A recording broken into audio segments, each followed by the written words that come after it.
Hello viewer, আসসালামু আলাইকুম।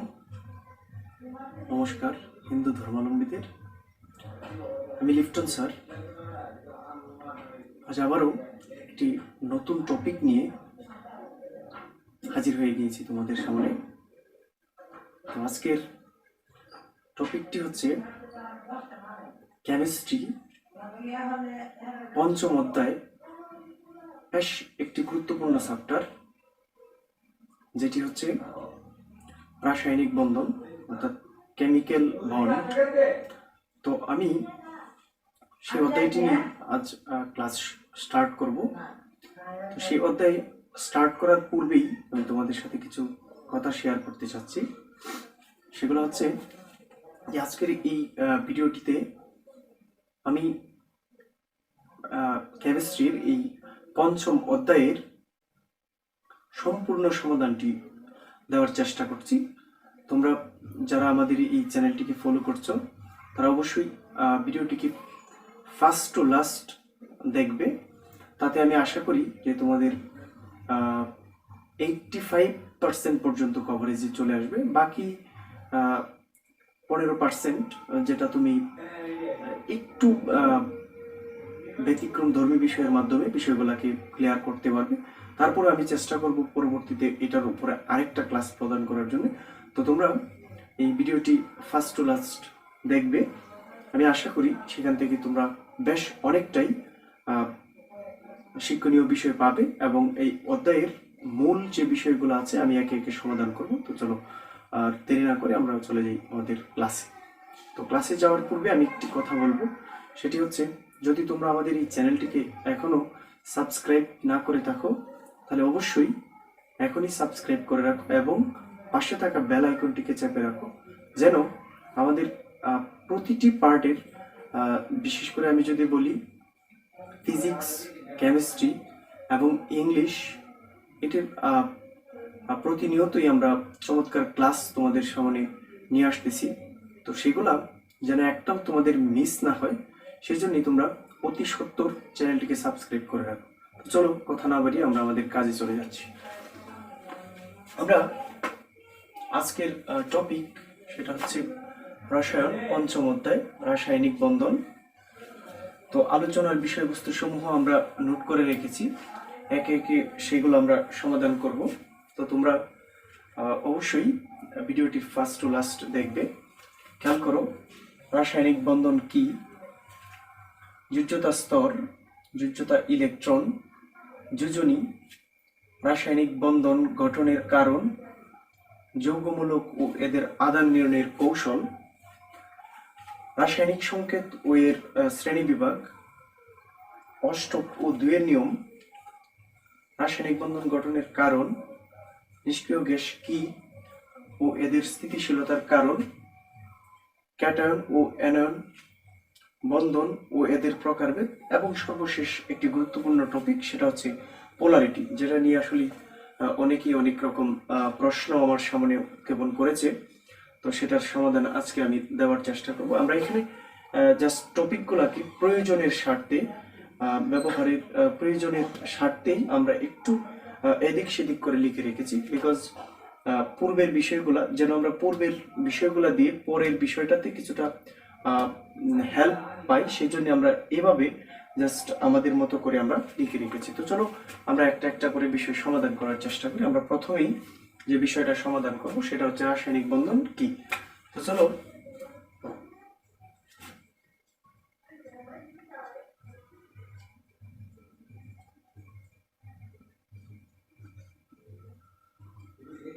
রাসায়নিক বন্ধন, তো সেটা হচ্ছে কোনো একটা অণুতে, আমি জাস্ট সংজ্ঞাটা লিখছি, অণুতে পরমাণু সমূহ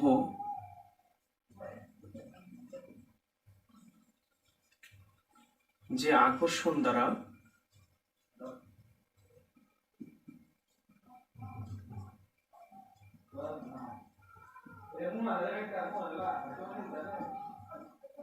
যুক্ত থাকে তাদেরকে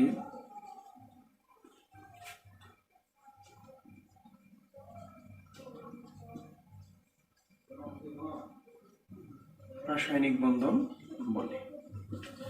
তো এখানে এই সংজ্ঞানটা বোঝার জন্য আমাদের আরেকটু কাজ করতে হবে, সেটা হচ্ছে অণু এবং পরমাণু সম্পর্কে একটু ধারণা নিতে হবে। আমি জানি অলরেডি তোমরা 6 to 8 প্রতিটা ক্লাসেই তোমরা অণু এবং পরমাণু সম্পর্কে ধারণা লাভ করেছো, যার জন্য আমি এটাতে খুব একটা কনসেন্ট্রেট করি নাই যে আমরা অণু এবং পরমাণুগুলোকে চিনি যে পদার্থ গঠনের একক। তো সেখানে অণু হচ্ছে একাধিক পরমাণু মিলিত হয়ে যে জিনিসটা গঠন করবে সেটা হচ্ছে অণু।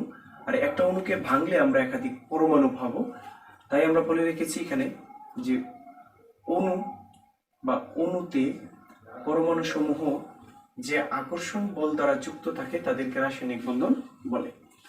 তো আমরা রাসায়নিক বন্ধন মোটামুটি বুঝতে পারলাম যে অণুতে পরমাণু সমূহ যে আকর্ষণ বল দ্বারা যুক্ত থাকে তাদেরকে আমরা কি বলে থাকি? রাসায়নিক বন্ধন। আমরা চলে যাব পরবর্তী টপিকে, সেটা হচ্ছে যোজ্যতা স্তর ও যোজ্যতা ইলেকট্রন।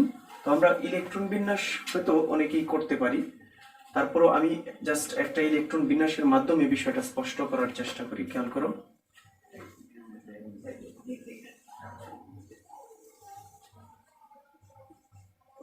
সোডিয়াম যার পারমাণবিক সংখ্যা আমরা জানি 11, অর্থাৎ শক্তি স্তরে ইলেকট্রন বিন্যাসের নীতিগুলো আমরা চতুর্থ অধ্যায়গুলোতেই পড়েছি।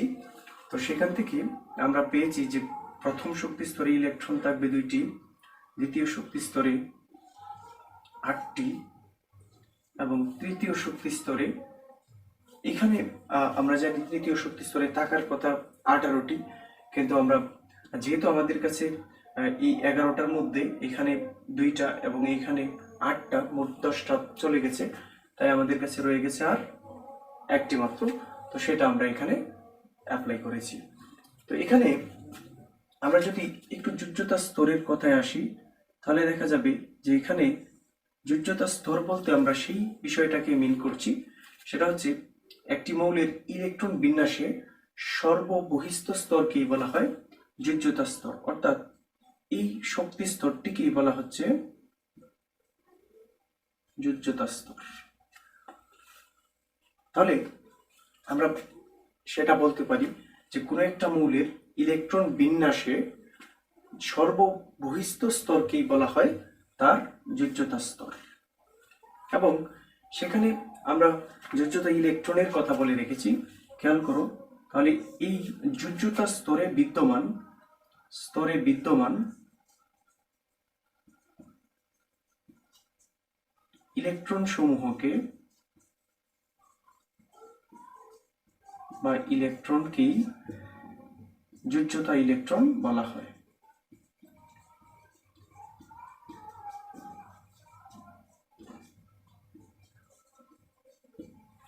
ক্লিয়ার? কোন মৌলের সর্ববহিস্থ স্তরকেই বলা হয় তার যোজ্যতা স্তর, এবং যোজ্যতা স্তরে বিদ্যমান ইলেকট্রনগুলোকেই বলা হয় যোজ্যতা ইলেকট্রন। ক্লিয়ার?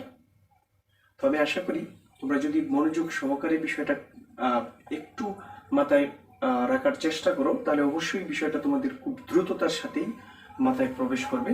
সেটা হচ্ছে সর্ববহিস্থ স্তর, অর্থাৎ যে কোনো মৌলের, আমরা যদি আরেকটু একটা উদাহরণ খেয়াল করি, দেখো ম্যাগনেসিয়াম যার পারমাণবিক সংখ্যা আমরা জানি 12, সেখানে ইলেকট্রন বিন্যাস যদি করি আমরা, তাহলে দেখা যাবে 2, 8, 10 এবং এখানে 2। তাহলে এটার যোজ্যতা স্তর হচ্ছে তৃতীয় স্তর, যেটা তৃতীয় শক্তি স্তর, সেটাই হচ্ছে তার যোজ্যতা স্তর, এবং যোজ্যতা স্তরে বিদ্যমান ইলেকট্রন হচ্ছে তার 2টি, তাহলে তার যোজ্যতা ইলেকট্রন হচ্ছে 2টি। ক্লিয়ার? তো আমরা পরবর্তী টপিকে যাব। পরবর্তী বিষয়টি হচ্ছে যোজনী নির্ণয়। এটা বেশ অনেকটা কমপ্লিকেটেড একটা বিষয়। প্রত্যেক ছাত্রছাত্রীরা এই বিষয়টাতে বেশ অনেকটাই সংকটের সম্মুখীন হয়, এবং এটা বের করতে গিয়ে তারা বেশ অনেকটা দ্বিধায় পড়ে। তো সেই বিষয়টা নিয়ে আমি একটু কথা বলতেছি, তোমাদের সামনে একটু সহজ ভাষায় উপস্থাপন করার চেষ্টা করছি। খেয়াল করো, এখানে যোজনীর আমরা 2টা সংজ্ঞা অ্যাপ্লাই করব। তোমরা হয়তো একটা সংজ্ঞা পরে থাকবে, বাট আমি তোমাদেরকে দুইটা সংজ্ঞা দেখাচ্ছি। একটা বোঝার সুবিধার জন্য, আরেকটা হচ্ছে যখন সংজ্ঞায়ন করার কথা বলা হবে তখন সেটা আমরা সংজ্ঞায়ন করব। তো আমি একটু প্রথম থেকেই সংজ্ঞায়নের ব্যাপারটা তোমাদের কাছে ক্লিয়ার করছি, খেয়াল করো। যোজনী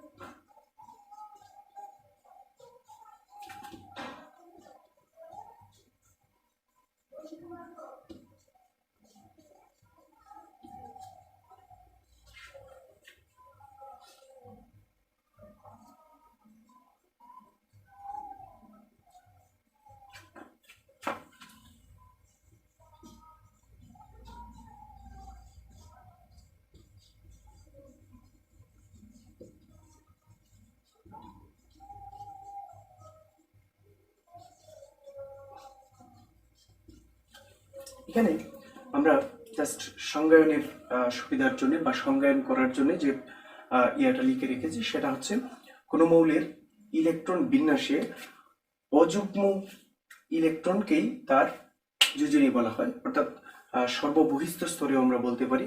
এখানে যদি আমরা একটু অ্যাপ্লাই করি যে সর্ববহিস্থ স্তরে স্তরের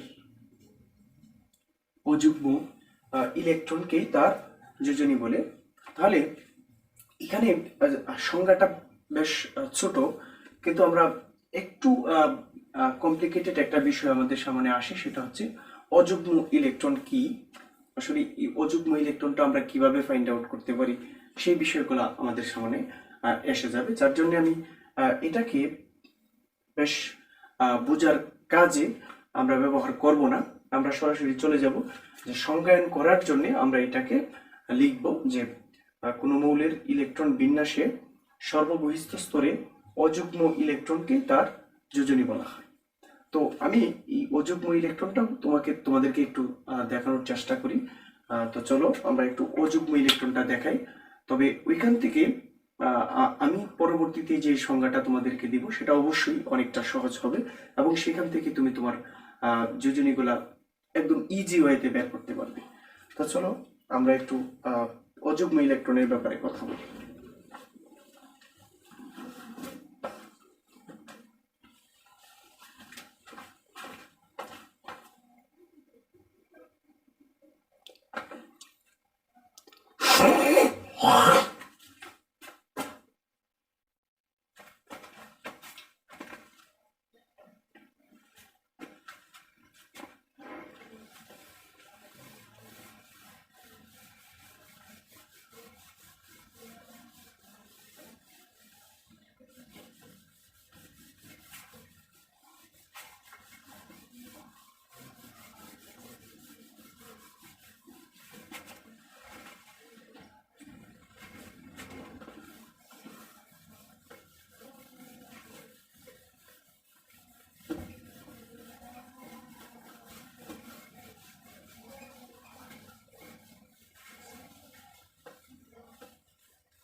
তো আমি তোমাদেরকে একটু অযুগ্ম ইলেকট্রনের ব্যাপারটা দেখাচ্ছি, খেয়াল করো।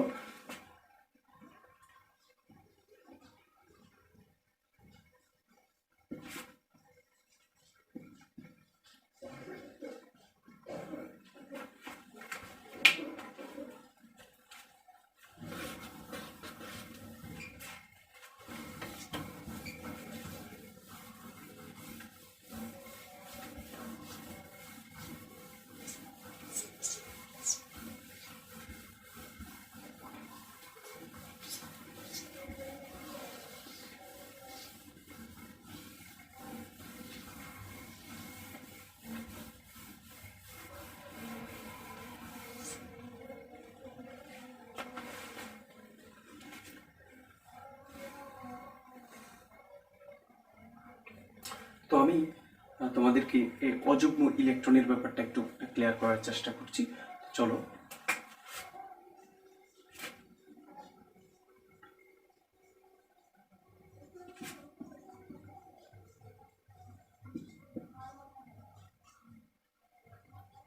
আমি একটি মৌলের ইলেকট্রন বিন্যাস করছি, সেটা হচ্ছে ক্লোরিন। আমরা জানি এর পারমাণবিক সংখ্যা হচ্ছে 17। এটাকে যদি আমরা ইলেকট্রন বিন্যাস করি তাহলে পাবো 1s2, 2s2, 2p6, 3s2, 3p, আমরা এখানে পেয়েছি 6 6 12, 3p6, অর্থাৎ এখানে যদিও পিতে 6টি ইলেকট্রন থাকার কথা, আমাদের হাতে রয়েছে আর মাত্র 5টি, যার জন্য আমরা এখানে 5 অ্যাপ্লাই করব। তাহলে এখানে ক্লোরিনের ইলেকট্রন বিন্যাস অর্থাৎ উপশক্তি স্তর ভিত্তিক ইলেকট্রন বিন্যাস সেটা আমরা করে রেখেছি। তো একটু খেয়াল করো, এখানে এই 3p অরবিটালটি অপূর্ণ অরবিটাল।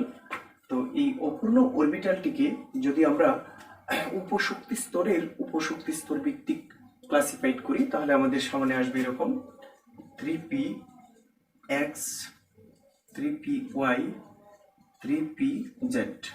এখন এখানে বিদ্যমান ইলেকট্রন 5টিকে আমরা এই পি এর যে উপশক্তি স্তর সেগুলাতে আমরা ডিভাইডেড করে প্রদান করব। তাহলে দেখা যাচ্ছে যে আমরা যদি প্রতিটাতে একটা করে দিই তাহলে 3টি প্রয়োগ হয়। তো আমরা একটু ডবল করার চেষ্টা করি, দেখি 2 2, তাহলে 4টি, আর এখানে 1টি। আমরা একটা কথা জানি যে সেটা হচ্ছে অযুগ্ম মানেই হচ্ছে বিজুর ইলেকট্রন। তাহলে এখানে এই 5টাকে ভাঙলে আমরা ঠিক 2টা পাই জোড় এবং 1টি পাই বিজোড়। যেহেতু আমাদের সামনে একটি মাত্র বিজোড় ইলেকট্রন পাওয়া গেল, সুতরাং এটা হচ্ছে অবশ্যই তার যোজন, অর্থাৎ ক্লোরিনের যোজনী যদি আমরা খেয়াল করি তাহলে অবশ্যই পাবো 1টি, অর্থাৎ ক্লোরিনের যোজনী হচ্ছে 1। ক্লিয়ার? এখন আমরা যদি এই পন্থাটাকে অবলম্বন করি তাহলে দেখা যাবে অনেক বড় পারমাণবিক সংখ্যা বিশিষ্ট ইলেকট্রন বিন্যাসগুলো যখন আমরা করব তখন বেশ অনেক বিষয় আমাদের জানার প্রয়োজন পড়বে। তো আমি তার জন্যই তোমাদেরকে জাস্ট একটা সহজ কৌশল দেখানোর চেষ্টা করছি। খেয়াল করো, আমরা এখানে এই পদ্ধতিতে আমরা অযুগ্ম ইলেকট্রন বের করেছি কয়টি? 1টি। ঠিক আমরা যদি এই পদ্ধতিটাকে একটু ভিন্নভাবে নিই, খেয়াল করো, আমি তার শক্তি স্তর ভিত্তিক ইলেকট্রন বিন্যাস দেখাচ্ছি তোমাদেরকে। ক্লোরিন 17, 2, 8 এবং এখানে অবশ্যই তার 7। তাহলে এখানে সর্ববহিস্থ স্তরে তার ইলেকট্রন বিদ্যমান কয়টি? 7টি। তাহলে আমরা জানি প্রতিটা মৌলেরই একটা বিশেষ ধর্ম রয়েছে, সেটা হচ্ছে নিষ্ক্রিয় গ্যাসের অর্থাৎ অষ্টক পূর্ণ হওয়ার, অর্থাৎ সর্ববহিস্থ স্তরে 8টি ইলেকট্রন লাভ করার যে একটা নীতি, সেটাও আমরা পরবর্তী টপিকগুলোতে পড়বো। অষ্টক এবং 2 এর নিয়মগুলো সেখানে আমরা পাবো। অর্থাৎ প্রত্যেকটা মৌলই চায় অষ্টক পূর্ণ হওয়ার জন্য, অর্থাৎ 8টি ইলেকট্রন বিন্যাস লাভ করার জন্য। সেক্ষেত্রে আমি একটু যদি তোমাদেরকে দেখাই, সেটা হচ্ছে যে যাদের সর্ববহিস্থ স্তরে 1টি, 2টি অথবা 3টি ইলেকট্রন বিদ্যমান, তারা অবশ্যই ইলেকট্রন ত্যাগ করার মাধ্যমে তারা নিষ্ক্রিয় গ্যাসে পরিণত হওয়ার চেষ্টা করবে, অর্থাৎ অষ্টক পূর্ণ করার চেষ্টা করবে। ঠিক আমরা যদি তার উল্টোটা দেখি, 5, 6 এবং 7, যদি দেখি যে কোনো মৌলের সর্ববহিস্থ স্তরে 5, 6 এবং 7টি ইলেকট্রন বিদ্যমান, তাহলে তারা অবশ্যই 5 অর্থাৎ তার 8টি পূর্ণের জন্য 3টি ইলেকট্রন দরকার, সে 3টা অবশ্যই গ্রহণ করবে। 6টা তার 8টা পূর্ণের জন্য 2টা দরকার, 7টা 8টা পূর্ণ করার জন্য তার 1টি ইলেকট্রন দরকার। তাহলে আমরা বলতে পারি যে 5, 6 এবং 7 ইলেকট্রন যদি বিদ্যমান থাকে তাহলে তারা অবশ্যই কি করবে? ইলেকট্রন গ্রহণ করবে। আর যদি সর্ববহিস্থ স্তরে 1টি, 2টি অথবা 3টি ইলেকট্রন বিদ্যমান থাকে তাহলে তারা অবশ্যই কি করবে? ইলেকট্রন ত্যাগ করার মাধ্যমে অষ্টক পূর্ণ করবে। তাহলে এখানে ক্লোরিনের সর্ববহিস্থ স্তরে আমরা ইলেকট্রন বিন্যাস যদি করি একটু, তাহলে দেখা যাবে 2, 8 এবং 7, অর্থাৎ সর্ববহিস্থ স্তরে 8টি পূর্ণের জন্য তার দরকার হচ্ছে 1টি ইলেকট্রন। তাহলে সে অবশ্যই একটা ইলেকট্রন কি করবে, গ্রহণ করবে। অর্থাৎ আমরা এই একটা ইলেকট্রন গ্রহণ করার কারণে তার যোজনী আমরা বলতে পারি এক। অর্থাৎ আমরা আগের পদ্ধতিটাতেও দেখেছিলাম যে তার অযুগ্ম ইলেকট্রন একটি হওয়ার কারণে তার যোজনী কত ছিল, এক। ঠিক আমরা এই পদ্ধতির মাধ্যমেও আমরা দেখতে পেলাম কি যে তার যোজনী হচ্ছে এক। আমি যদি একটু তোমাদেরকে দেখাই, আরেকটা ইলেকট্রন বিন্যাস তোমাদের সামনে শো করি, তাহলে তোমরা আরেকটু বিষয়টা ক্লিয়ার হতে পারবে। খেয়াল করো, আমি অক্সিজেনের ইলেকট্রন বিন্যাসটা তোমাদেরকে দেখাচ্ছি। অক্সিজেনের পারমাণবিক সংখ্যা হচ্ছে 8, 1s2, 2s2, 2p4। তো এখানে আমরা যদি এই 2p কে ভাঙি তাহলে 2px, 2py, 2pz, এখানে 1, 2, 3, যেহেতু এখানে 4টি, তাহলে একটাকে আমার জোর করতে হয়।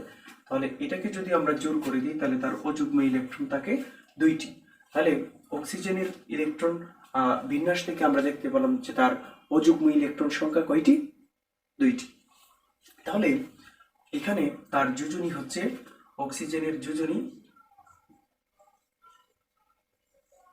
2। এখন আমাদের দেখানো পথ বা একটু সহজ টাইপের যে পথটা, সেই পথের মাধ্যমেও যদি আমরা একটু খেয়াল করার চেষ্টা করি, দেখো ঠিক অনুরূপ বিষয়টাই আমাদের সামনে আসবে। যেমন 2 এবং 6, সরি, তাহলে প্রথম শক্তি স্তর 2টি, দ্বিতীয় শক্তি স্তরে তার 6টি ইলেকট্রন বিদ্যমান। তাহলে এখানে তার অষ্টক পূর্ণের জন্য অবশ্যই তাকে কি করতে হবে, 2টি ইলেকট্রন গ্রহণ করতে হবে। কারণ আমরা জানি যে সর্ববহিস্থ স্তরে যদি 5, 6 এবং 7 হয়, যেটা আমরা অলরেডি তোমাদেরকে দেখিয়েছি, 5, 6 অথবা 7 হয়, তাহলে তারা অবশ্যই ইলেকট্রন কি করবে, গ্রহণের মাধ্যমে অষ্টক পূর্ণ করবে। আর যেহেতু তার অষ্টক পূর্ণের জন্য 2টি ইলেকট্রন দরকার, তাহলে তার যোজনী হচ্ছে কত, 2। তাহলে আমরা এভাবে অযুগ্ম ইলেকট্রনের মাধ্যমে যদি তার যোজনীটা ফাইন্ড আউট করার চেষ্টা করি, তাহলে একটু কমপ্লিকেটেড হয়।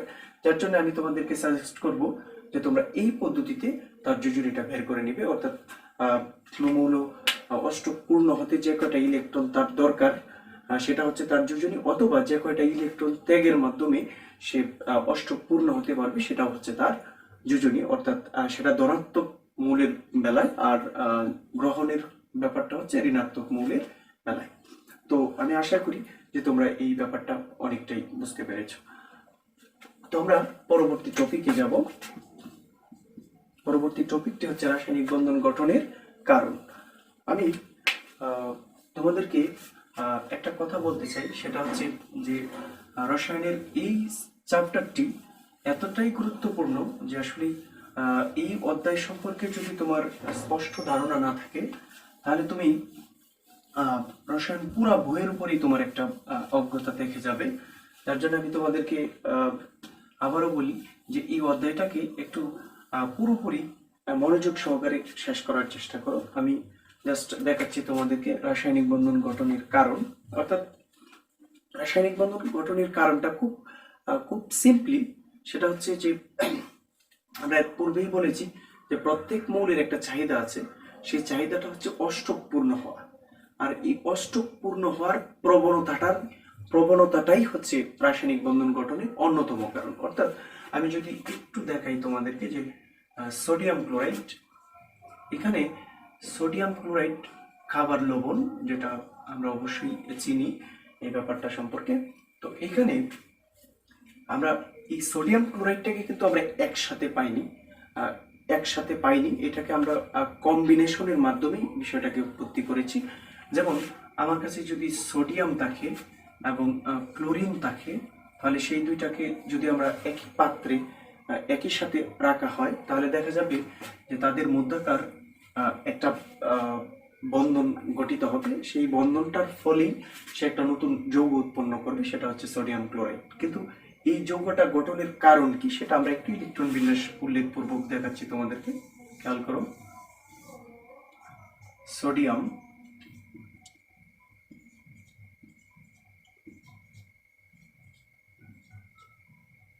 সর্ববহিস্থ স্তরে একটি ইলেকট্রন, যেটা আমরা যোজনীর কথা বলেছিলাম যে তার যোজনী হচ্ছে 1, অর্থাৎ সে একটা ইলেকট্রন ত্যাগের মাধ্যমে সে কি করবে, অষ্টক পূর্ণ করবে। পাশাপাশি আমরা একই পাত্রে যেহেতু রেখেছি ক্লোরিনকেও, তাহলে আমরা ক্লোরিনের ইলেকট্রন বিন্যাস যদি দেখি, যেটার পারমাণবিক সংখ্যা হচ্ছে 17, 2, 8,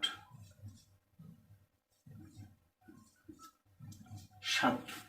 তাহলে যদি সোডিয়ামের অষ্টক পূর্ণ হতে হয় তাহলে অবশ্যই তাকে একটি ইলেকট্রন কি করতে হবে, ত্যাগ করতে হবে।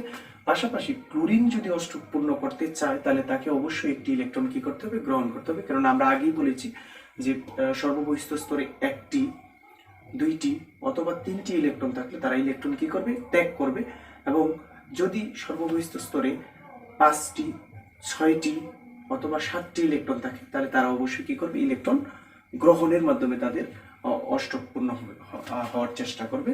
তাহলে এখানে যেহেতু তার সর্ববহিস্থ স্তরে 7টি ইলেকট্রন, তাহলে সে অবশ্যই একটা ইলেকট্রন গ্রহণ করবে। আর যেহেতু সোডিয়ামের সর্ববহিস্থ স্তরে মাত্র 1টি ইলেকট্রন বিদ্যমান, সুতরাং সে অবশ্যই কি করবে, একটা ইলেকট্রন ত্যাগ করার মাধ্যমে অষ্টক পূর্ণ হবে। তাহলে এই সোডিয়ামের এই ইলেকট্রনটি যদি সে এইখানে দান করে দেয় তাহলে তার এই শক্তি স্তরটা নষ্ট হয়ে যাবে, অর্থাৎ বিলীন হয়ে যাবে। আমরা একটা কথা জানি, সেটা হচ্ছে যে ইলেকট্রনবিহীন শক্তি স্তরের অস্তিত্ব নেই, অর্থাৎ যেহেতু এখানে ইলেকট্রনটা থাকবে না, সুতরাং এই শক্তি স্তরের অস্তিত্বটাকেই বিলীন করে দেবে। তাহলে যখন সে এই ইলেকট্রনটা ত্যাগ করে দিল তখনই সে নিজে অষ্টক পূর্ণ হয়ে গেল।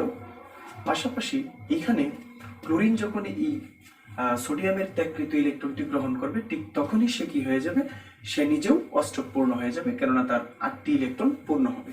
তো এখন যখন তাদের মধ্যে একটা লেনা দেনা ঘটবে, অর্থাৎ আদান প্রদান, ইলেকট্রনের আদান প্রদান ঘটবে, সুতরাং তাদের মধ্যকার একটা আকর্ষণ শক্তি, একে অপরকে জড়িয়ে ধরার একটা আকর্ষণ সৃষ্টি হবে। সেই আকর্ষণটাই হচ্ছে রাসায়নিক বন্ধন গঠনের প্রধান কারণ। অর্থাৎ যেহেতু তার একটা ইলেকট্রন ত্যাগ করবে সে, এবং ক্লোরিনও ঠিক একটা ইলেকট্রনই গ্রহণ করবে, সুতরাং তাদের মধ্যে অবশ্যই একটা মিল বন্ধন সৃষ্টি হওয়ার প্রবণতা থাকবে। এখানে যদি আমরা এরকম দেখতাম, খেয়াল করো যে আমরা যদি এখানে সোডিয়ামের জায়গায় ম্যাগনেসিয়ামকে অ্যাপ্লাই করতাম তাহলে কি দাঁড়াতো, 1, 2, তাহলে তার ইলেকট্রন বিন্যাসে আমরা দেখতে পারতাম যে সর্ববহিস্থ স্তরে তার ইলেকট্রন হচ্ছে 2টি, আর এইখানে ক্লোরিনের গ্রহণ করার প্রয়োজন বা ক্ষমতা হচ্ছে 1টি। সেক্ষেত্রে তারা কিন্তু যতক্ষণ না পর্যন্ত অণুগুলার সমান হবে, অর্থাৎ ক্লোরিনের পরিমাণ 2টা না হবে, সেই পর্যন্ত তাদের মধ্যকার বিনিময় কখনোই ঘটবে না, কেননা তার ইলেকট্রন ত্যাগ করার ক্ষমতা এবং ক্লোরিনের ইলেকট্রন গ্রহণ করার ক্ষমতাটা নট ইকুয়াল। সো যে আমরা সবসময় খেয়াল রাখবো যে যদি ইলেকট্রনের আদান প্রদান ঘটে তাহলে অবশ্যই দেওয়া এবং নেওয়ার প্রবণতাটা সমান হতে হবে, ঠিক আছে। তাহলে আমরা এখানে খেয়াল করতে পারলাম যে এই ইলেকট্রন গ্রহণ বা ত্যাগের মাধ্যমে নিষ্ক্রিয় গ্যাসের ইলেকট্রন বিন্যাস লাভ করার যে প্রবণতাটা, সেটাই হচ্ছে রাসায়নিক বন্ধন গঠনের মূল কারণ। যদি তাদের আগে থেকেই 8টা করে ইলেকট্রন পূর্ণ থাকতো, একটু খেয়াল করো, মাথার মধ্যে একটু সাজানোর চেষ্টা করো যে এখানেও যদি 8টি ইলেকট্রন থাকতো আর এই ক্লোরিনেও যদি 8টি ইলেকট্রন বিদ্যমান থাকতো, তাহলে কেউ কাউকে ইলেকট্রন দেবার বা কারো কাছ থেকে ইলেকট্রন কারো নেবার প্রবণতায় কিন্তু হ্রাস হয়ে যেত, অর্থাৎ 0 হয়ে যেত। যখন যদি এরকম হতো যে প্রত্যেকেরই শক্তি স্তর পূর্ণ থাকতো, অষ্টক পূর্ণ থাকতো, তাহলে তারা একে অপরের প্রতি একটা বিপরীত ধর্মী মনোভাব পোষণ করত। সেটা হচ্ছে যে এদিকে না এসে টার্ন করবে এইদিকে, অর্থাৎ তারা একে অপরের প্রতি বিমুখতা প্রদর্শন করবে, আর এই বিমুখতা প্রদর্শন করলে কখনোই তাদের মধ্যে বন্ধন গঠন হওয়া সম্ভব নয়। তাহলে আমরা রাসায়নিক বন্ধন গঠনের মূল যে কারণটা সেটা আমরা বুঝতে পারি যে প্রত্যেকটা মৌলই চায় নিষ্ক্রিয় গ্যাস অর্থাৎ অষ্টক পূর্ণ হওয়ার জন্য, সর্ববহিস্থ স্তরে 8টি ইলেকট্রন বিন্যাস লাভ করার জন্য, আর এই 8টি ইলেকট্রন বিন্যাস লাভ করার যে প্রবণতা, সেই প্রবণতাটাই হচ্ছে রাসায়নিক বন্ধন গঠনের মূল কারণ। ক্লিয়ার? তো আমরা চলে যাব পরবর্তী টপিকে। পরবর্তী টপিকটি হচ্ছে যৌগমূলক ও এদের আদান। এটা একটা বেশ অনেকটাই গুরুত্বপূর্ণ বিষয়, কেননা এটা সম্পর্কে যদি আমাদের স্পষ্ট ধারণা না থাকে তাহলে আমরা অনেক ক্ষেত্রেই যৌগ গঠনের জন্য, যেমন আমরা পরবর্তী অধ্যায়গুলোতে, ষষ্ঠ অধ্যায়, সপ্তম অধ্যায়, এগুলোতে আমরা বেশ আদানের উপর নির্ভর করে বেশ অনেক বিষয় পড়ব। সুতরাং এখানেই আমাদের এটা সম্পর্কে ধারণাটা স্পষ্ট করা দরকার। আমি একটু খেয়াল করো, আমি যৌগমূলকের সংজ্ঞাটা তোমাদেরকে লিখে দিচ্ছি, দেখো।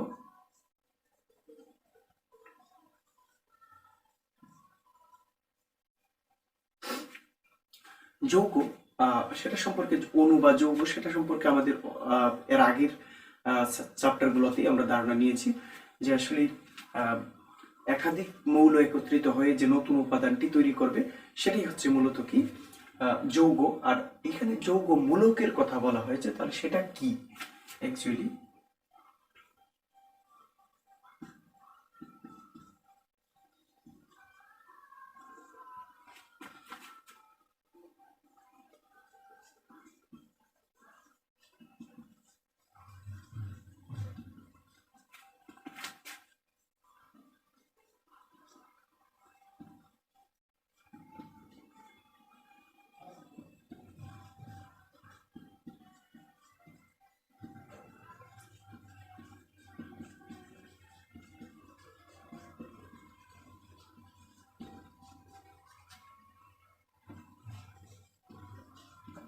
খেয়াল করো, যদি কোনো যৌগের আচরণ মৌলের ন্যায় হয় তখন তাদেরকে বলা হয় কি যৌগমূলক। অর্থাৎ আমরা জানি যে যৌগ এবং মৌলের মধ্যকার যে পার্থক্যটা সেটা তোমরা অবশ্যই বুঝতে পারো। যেমন আমি যদি এরকম লিখি যে এইচ, এখানে ক্লোরিন, হাইড্রোজেন এবং ক্লোরিন, এখানে হাইড্রোজেন একটি মৌল রাসায়নিক, ক্লোরিন একটি রাসায়নিক মৌল, বাট যখন এরা পরস্পরের সাথে একটা বন্ধনের মাধ্যমে আবদ্ধ হবে ঠিক তখন এটাকে আমরা বলবো একটা যৌগ। তাহলে এখানে মৌল এবং যৌগ এই দুটা সম্পর্কে আমাদের ধারণাটা হচ্ছে এরকম যে একাধিক মূল একত্রিত হয়ে যদি নতুন কোনো একটি উপাদান তৈরি করে তবে সেটি হচ্ছে যৌগ। তাহলে এখানে কোনো যৌগ যদি এরকম হয় যে তার আচরণটা হবে একটা মৌলের ন্যায়, তাহলেই তাকে আমরা বলবো কি সে হচ্ছে যৌগমূলক। আমরা কিছু যৌগমূলকের সিম্পটম বা কিছু আমরা যৌগমূলকের আদান কিভাবে নির্ণয় করতে হয় সেই বিষয়টা একটু খেয়াল করি।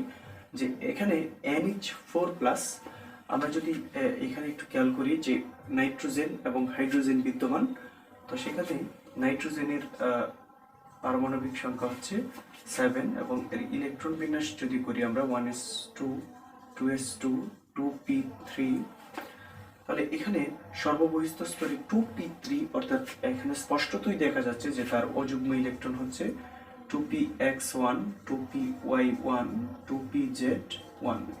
তার মানে এখানে নাইট্রোজেনের অযুগ্ম ইলেকট্রন হচ্ছে 3টি, অর্থাৎ নাইট্রোজেন 3টি ইলেকট্রন গ্রহণ করবে।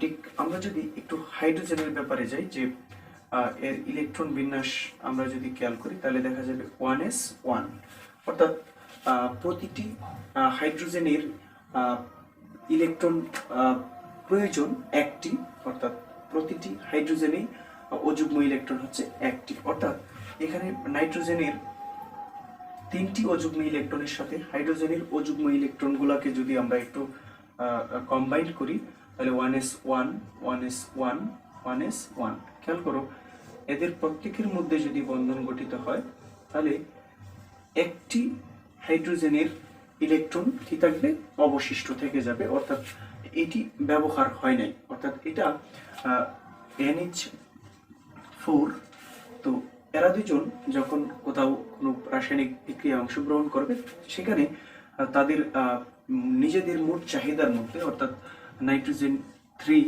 হাইড্রোজেন 4, তার মানে এখানে তাদের নিজেদের মধ্যে যে রেঞ্জ এখানে দেখা যাচ্ছে কি -3 + 4 = +1, অর্থাৎ তাদের একটি ইলেকট্রন অন্য কাউকে দান করার মতো প্রবণতা তাদের মধ্যে বিদ্যমান, অর্থাৎ তার আদান হচ্ছে প্লাস। আর আমরা পূর্বেই বলেছিলাম যে প্লাস মানে হচ্ছে 1 বা শুধু মাইনাস মানে হচ্ছে -1। ঠিক আমরা যদি একটু সালফেটের ব্যাপারে কথা বলি তাহলে ঠিক এরকমটা দাঁড়াবে, যেখানে সালফারের সর্বোচ্চ যোজনী যেটা আছে সেটা হচ্ছে 6, 2, 4, 6 আমরা জানি সালফারের যোজনীগুলো। তো সেখানে আমরা যদি একটু খেয়াল করি যে সালফার তার সর্বোচ্চ যোজনীটি প্রদর্শন করে, তাহলে তার যোজনী হচ্ছে 6, এবং এখানে অক্সিজেন হচ্ছে -2, অর্থাৎ প্রতিটা অক্সিজেনেরই অষ্টক পূর্ণের জন্য দরকার 2টি ইলেকট্রন, তাই আমি -2 লিখেছি, ইনটু এখানে অক্সিজেনের পরমাণু বিদ্যমান হচ্ছে 4টি, সুতরাং -8, অর্থাৎ +6 -8, তাহলে আমরা এখানে পাচ্ছি কত -2, অর্থাৎ এই সালফার এবং অক্সিজেনের 4টি পরমাণু যদি একই সাথে কোথাও কোনো রাসায়নিক বন্ধনে অংশগ্রহণ করে, তাহলে আমরা সেখানে দেখতে পাবো যে তাদের শর্ট, অর্থাৎ নিজেদের চাহিদার মধ্যে শর্ট থাকবে 2টি, অর্থাৎ অক্সিজেনের প্রয়োজন হচ্ছে 8টি, কিন্তু সালফার প্রদান করতে পারতেছে মাত্র 6টি, সুতরাং তাদের মধ্যকার চাহিদার ঘাটতি রয়ে গেছে কয়টি? 2টি, অর্থাৎ তারা রাসায়নিক বন্ধনে অংশগ্রহণ করলে আরো 2টি ইলেকট্রন এই ধরনের কোনো ধনাত্মক মৌল থেকে তারা কি করবে? গ্রহণ করবে। তো এই হচ্ছে আমাদের যৌগমূলকের আদান নির্ণয়ের কৌশল। এর জন্য আমাদের যেটা জানতে হবে সেটা হচ্ছে তার যোজনীগুলা সম্পর্কে, অর্থাৎ প্রত্যেকটা মৌলের যোজনীগুলা সম্পর্কে আমাদের স্পষ্ট ধারণা থাকতে হবে। খেয়াল করো, আমি যদি এখানে একটি মূলক এবং একটি মূল পাশাপাশি থাকলে সেটার যোজনীয় আমরা কিভাবে বের করতে পারি সেটাও একটু দেখে নিই। খেয়াল করো, হাইড্রোজেনের যোজনী আমরা জানি যে +1, অর্থাৎ +1, তার মানে এখানে হাইড্রোজেন একটি ইলেকট্রন দেওয়ার মতো প্রবণতা তার কাছে আছে। আর এখানে এই সালফেটকে আমরা পূর্বেই দেখেছিলাম, এখানে এই সালফেট তার মানে তার মাথায় যোজনী বা আদান ছিল 2-, অর্থাৎ তাদের প্রয়োজন ছিল কয়টি? 2টি। যেহেতু তাদের প্রয়োজন 2টি ছিল, আমরা যদি হাইড্রোজেনকে একটু হাইড করে দেখি, তাহলে এই সালফেটের যোজনী হচ্ছে বা আদান হচ্ছে 2-, অর্থাৎ তাদের 2টি ইলেকট্রন প্রয়োজন। সেখানে এই হাইড্রোজেন এসে একটা প্রোভাইড করতে পারতেছে, এই হাইড্রোজেনের আলাদা, এই হাইড্রোজেন একটা ইলেকট্রন প্রোভাইড করতে পারছে, সুতরাং তার চাহিদার -2 + 1 = -1, অর্থাৎ তাদের চাহিদা রয়ে গেল আর একটি। এই কৌশলে আমরা কোন যৌগমূলকের আদান নির্ণয় করতে পারি। তো চলো আমরা পরবর্তী টপিক একটু খেয়াল করি, রাসায়নিক সংকেত। তো আমরা ঠিক পরবর্তী টপিক নিয়ে কথা বলি। খেয়াল করো, রাসায়নিক সংকেত ও এর শ্রেণী বিভাগ। তো আমরা প্রথমেই একটু জানার চেষ্টা করি যে রাসায়নিক সংকেতটা আসলে কি। আমরা রাসায়নিক সংকেত তোমরা অবশ্যই অনেক আগেই পড়ে ফেলেছো, অর্থাৎ 6, 7 এবং 8 এই ক্লাসগুলোতেই হয়তো তোমরা এটা সম্পর্কে ধারণা নিয়েছো, রাসায়নিক সংকেত। তো আমি এখানে একটু দেখাচ্ছি সহজ ভাষা, সেটা হচ্ছে কোনো মূল বা যৌগমূলকে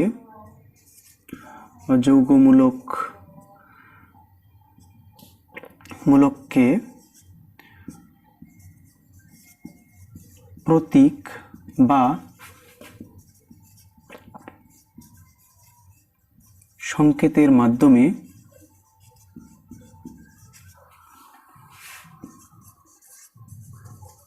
প্রকাশ করাকেই রাসায়নিক সংকেত বলা হয়।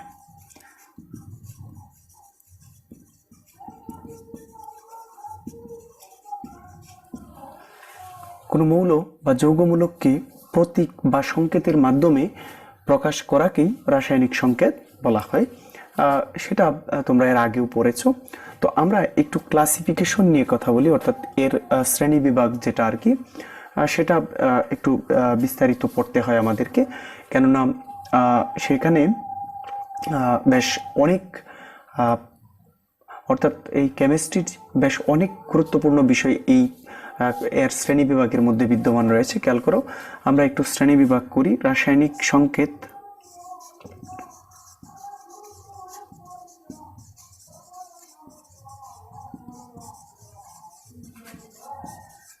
তিন প্রকার। নাম্বার 1,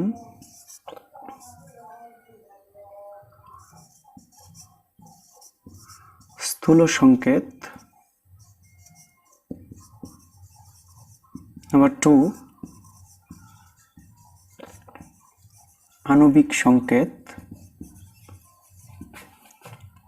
নাম্বার 3, গাঠনিক সংকেত।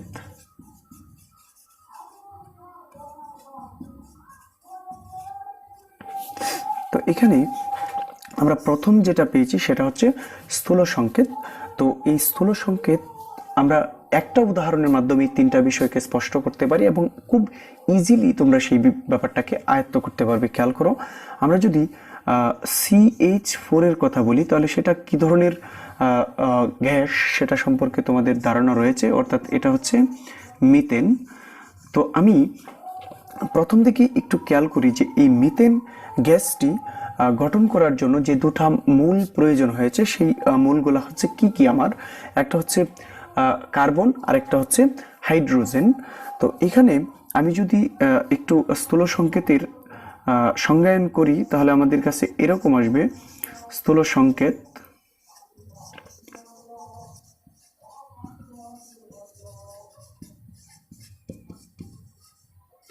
একটি যৌগ কি কি মৌল দ্বারা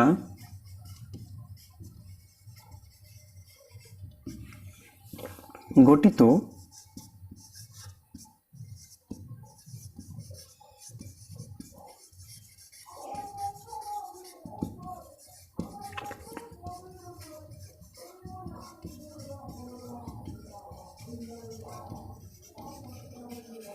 তাই হলো স্থূল সংকেত।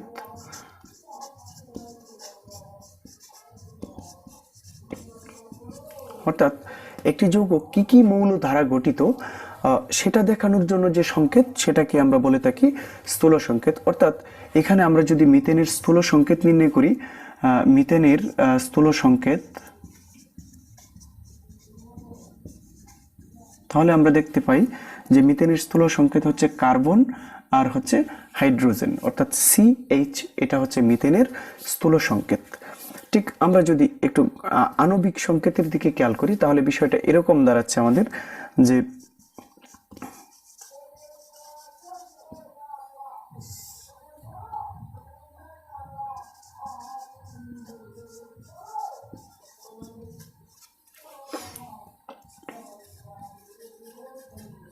একটি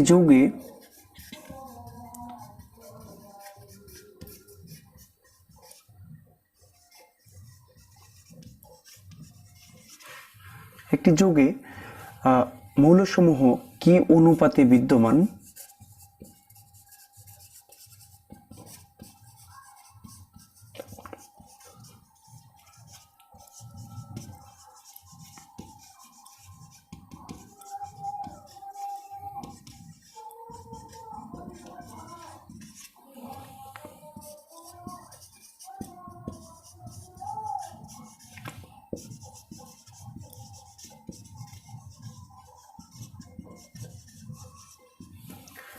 অর্থাৎ একটি যৌগে মৌলসমূহ কি অনুপাতে বিদ্যমান তা প্রকাশ করার জন্য যে সংকেত তাকেই বলা হয় কি, তার আণবিক সংকেত। অর্থাৎ আমরা যদি এই মিথেনের স্থূল সংকেতের স্থানে যদি আমরা একটু আণবিক সংকেত লিখি তাহলে আণবিক অর্থাৎ অনুসমূহ কি অনুপাতে বিদ্যমান, অর্থাৎ এখানে প্রথম আমরা যে মিথেনের যে সংকেতটা লিখেছিলাম সেখানে কিন্তু পেয়েছিলাম CH4, অর্থাৎ সি কার্বন একটি বিদ্যমান এবং হাইড্রোজেন 4টি বিদ্যমান, অর্থাৎ এখানে 1:4, অর্থাৎ কার্বন 1 এবং হাইড্রোজেন হচ্ছে 4, এই অনুপাতে তারা বিদ্যমান থাকলেই সেই যৌগটা হয় কি মিথেন। অর্থাৎ তাহলে আমরা এখান থেকে বুঝতে পারি যে একটি যৌগে মৌলসমূহ কি অনুপাতে বিদ্যমান, কার পরিমাণ কতটুকু, সেই পরিমাণটা যদি ফিক্সড করা থাকে। যেমন আমি যদি আরেকটু দেখাই তোমাদেরকে, যে সেটা হচ্ছে পানি H2O, এখানে হাইড্রোজেন 2:1 অক্সিজেন 1, অর্থাৎ 2:1, অর্থাৎ হাইড্রোজেনের পরিমাণ হচ্ছে 2 এবং অক্সিজেনের পরিমাণ হচ্ছে 1। এটা হচ্ছে হাইড্রোজেনের আণবিক সংকেত, অর্থাৎ পানির আণবিক সংকেত। আর যদি আমরা এখান থেকে শুধুমাত্র হাইড্রোজেন এবং অক্সিজেন বা OH কে নিই, তাহলে সেটা হচ্ছে পানির স্থূল সংকেত, পানির স্থূল সংকেত। ক্লিয়ার? তো আমাদের বাকি আছে গাঠনিক সংকেত। তো আমরা একটু গাঠনিক সংকেতটা দেখার চেষ্টা করি যে আসলে গাঠনিক সংকেতটা কি। সেটা আমি তোমাদেরকে যদি একটু বলি, যে এখানে একটা হচ্ছে যে কি কি মৌল ধারা গঠিত সেটা দেখানোর জন্য যে সংকেত সেটা হচ্ছে স্থূল সংকেত, এবং একটা যৌগে মৌলসমূহ কি কি অনুপাতে বিদ্যমান সেটা দেখানোর জন্য যে সংকেত সেটা হচ্ছে তার আণবিক সংকেত। এবং আমরা যদি শেষটার দিকে একটু খেয়াল করি, সেটা হচ্ছে গাঠনিক সংকেত, অর্থাৎ গাঠনিক চিত্র যেটাকে বলে থাকি আর কি আমরা, যে গাঠনিক মানে গঠন, অর্থাৎ একটা যৌগ কিভাবে গঠিত সেটা দেখানোর জন্য যে সংকেত সেটাকে বলে থাকে গাঠনিক সংকেত। একটা যৌগ কিভাবে গঠিত তা দেখানোর জন্য যে সংকেত তাকে বলা হয় গাঠনিক সংকেত। আমি একটু উদাহরণের মাধ্যমে তোমাদেরকে বিষয়টা স্পষ্ট করার চেষ্টা করছি, তোমরা একটু একটু মস্তিষ্কটাকে একটু এইখানে বোর্ডের দিকে রেখে এটা করার চেষ্টা করো, তাহলে অবশ্যই তোমরা এখানেই ফুল অ্যান্ড ফাইনাল একটা প্রিপারেশন পেয়ে যাবে। চলো, তো আমরা এখানে এর শ্রেণী বিভাগের সর্বশেষ যেটা আছে সেটা হচ্ছে গাঠনিক সংকেত। তো আমরা এই গাঠনিক সংকেত নিয়ে একটু কথা বলি। দেখো,